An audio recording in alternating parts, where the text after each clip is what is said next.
সবে মাত্র এখানে হোমস্টেতে এসে পৌঁছালাম, নেওড়া ভ্যালির একদম ওপরে। আর এইটা এতটাই অফবিট যে আমি বাইক নিয়ে আসতে পারলাম, কিন্তু বাপ্পা এখনও আসতে পারেনি। ওই যে বাপ্পা ওখানে বসে রয়েছে, কারণ এতটা খারাপ রাস্তা, ও রাস্তা দেখেই ভয় পেয়ে গেছে, কিভাবে আসতে পারলো না। ও বলছে তুই বাইক নিয়ে যা, আমি একটু বাদে আসছি।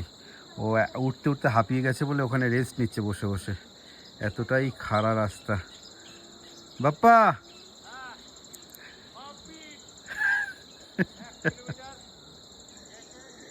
সেইখানে আমি জুম করে দেখানোর পরে ওটা অত কাছে এসেছিল, নাহলে এতটাই দূর।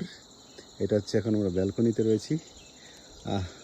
বিকেল এখন কটা বাজে? এখন বাজে হচ্ছে 5টা 10। এখন জাস্ট এসে পৌঁছালাম। এটা হচ্ছে আমাদের রুমের থেকে ব্যালকনি, আর এই হচ্ছে আমাদের ব্যালকনি থেকে এটা ভিউ। এইটা হচ্ছে আমাদের পরপর 3টে রুম আছে। এটা হচ্ছে আমাদের রুম, 2টো বেডরুম আছে, 2টো বেড আছে। এই হচ্ছে পুরো পাইন কাঠ দিয়ে মোড়া রুমটা। আর হচ্ছে এই হচ্ছে আমি, আর এটা হচ্ছে বাথরুমটা জাস্ট যেরকম আমার হয় বাথরুম সেরকমই বাথরুম, সুন্দরী বাথরুম। হচ্ছে বাথরুমের বাইরেটা যদি দেখানোর হয়, হচ্ছে এটা হচ্ছে রান্নাঘরটা, এইটা হচ্ছে আমাদের হোমস্টেটা।